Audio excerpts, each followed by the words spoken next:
Hello and welcome to Talking Aussie Books, a new weekly podcast shining a spotlight on Australian fiction. My name is Claudine Tinellis. As a writer and avid reader, I love chatting about books. And in this podcast, I'll chat to authors, publishers and readers, giving you, dear listener, insight into what's hot on the Australian fiction scene. So if you're looking for your next book recommendation or just want to know more about Aussie fiction writers, this podcast is for you. Grab yourself a cuppa, sit back and enjoy.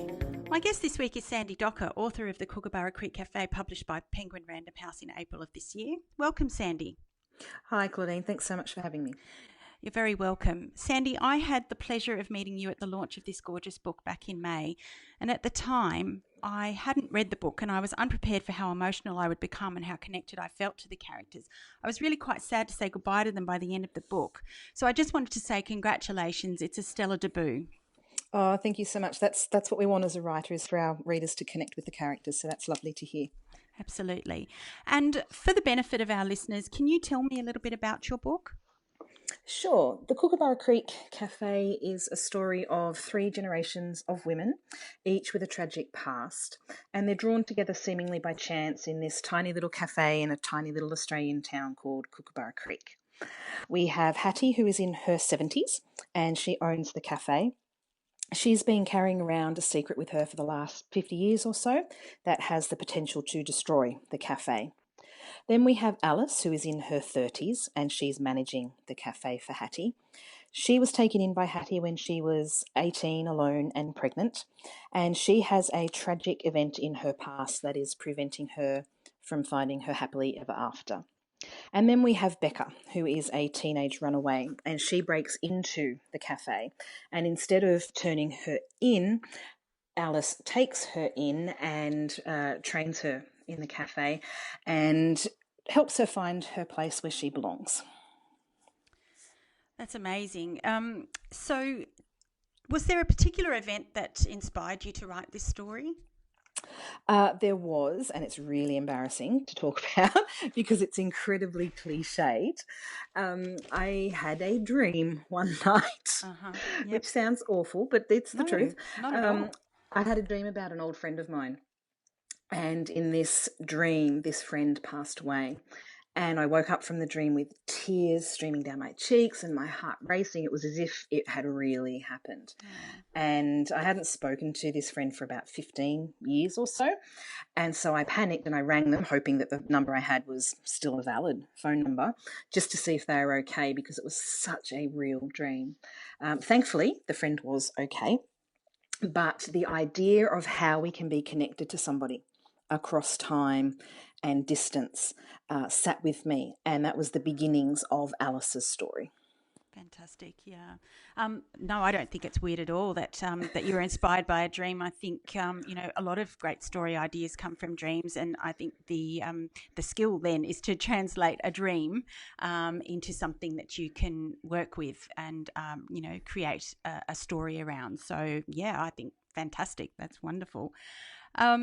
So the heart of your story is, in fact, the Kookaburra Cafe, and it's, the way that I read the book, it was a place of refuge, a place where these, 3 women, Hattie, Alice and Becca, they connect and try to heal the wounds inflicted by a troubled past. So was this an intentional device while you were writing, or did you start off with a different focus? No, nothing I do when I write is intentional. I don't plan my novels at all. I'm someone who just starts writing and lets the characters tell me where they want and need to go. So I had no idea when I started that the cafe was going to be such a central character, I suppose, of the book.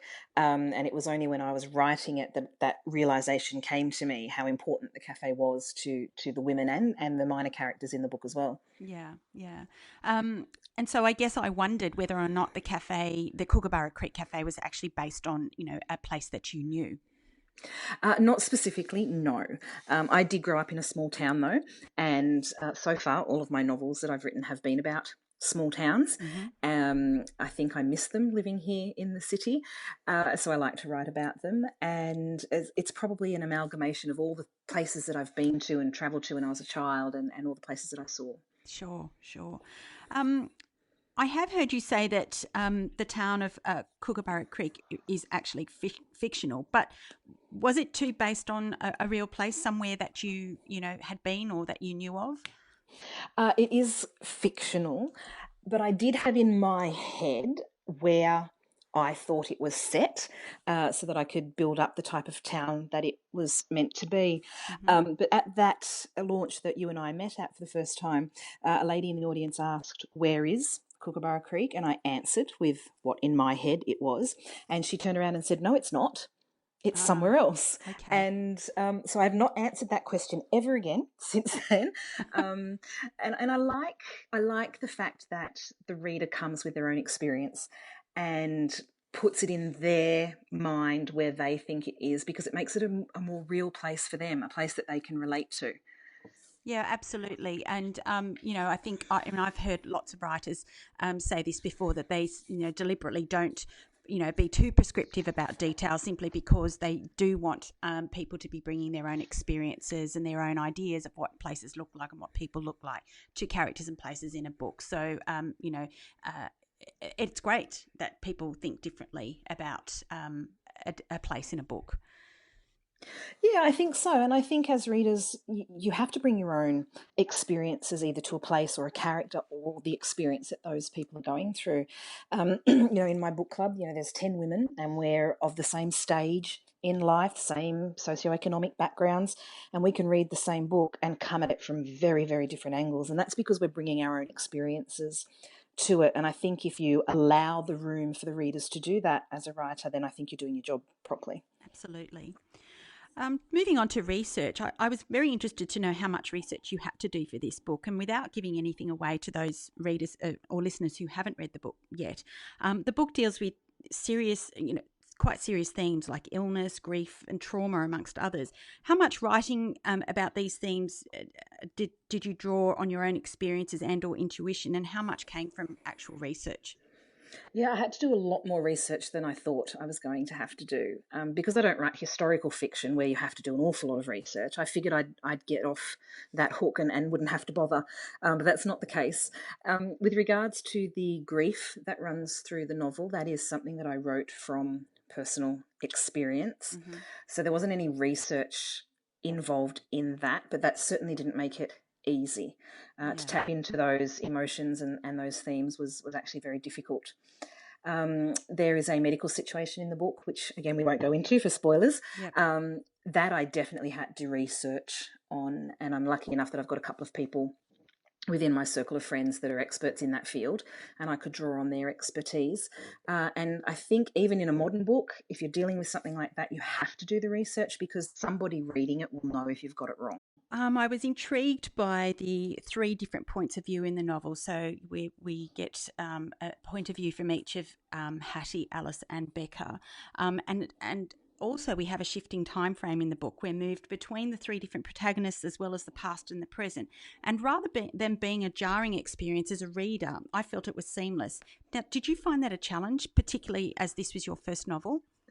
Yeah, I have totally broken every rule that any course or any forum will tell you for writers. You're Absolutely. not supposed to write in multiple points of view as a first timer. You're Mm-hmm. not supposed to skip timelines as a first timer. And I did it all Yep. in the same Yep. book. Um, I think perhaps the reason why it's worked, and I've heard that it has worked, is because I don't plan my novels. So I wasn't trying to make it fit something.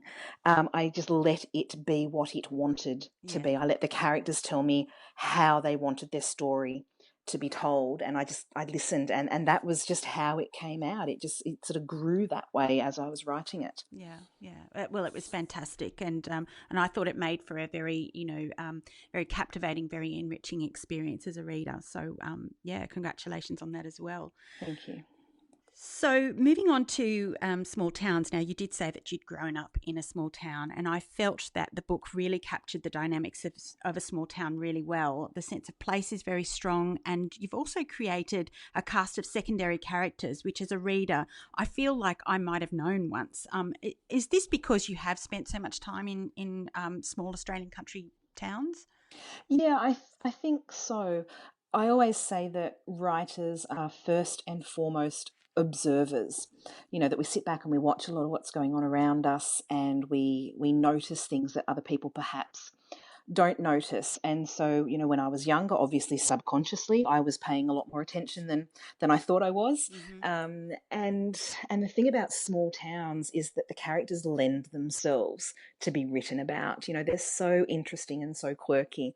And if you just pay a little bit of attention, there's an absolute wealth of material there that you can use. Yeah. Well, I mean, one of the characters in particular spoke to me because she has the same name as me. So I was thrilled to see that, because you don't often see my name in books, and not in books set in a small country town in Australia. That's for sure. Yes, how ironic is that we should now meet? It was. Yes, that's my Claudine, my French cheesemaker. So I don't know if you are into cheese, Claudine, but maybe it's something you could look into. Yes, definitely in the future. But also, my son is called Dean, so I was. No. Yes, I know. So I was like, wow, this is really cool. Just to have two, names very close to my heart in the book. So that was lovely. Fate. It was meant to be. It was meant to be. Now, baking also has a special place in this book, and the cover hints at what might lie within. Does this mean you're a baker as well? Yeah, I've been baking since as early as I can remember.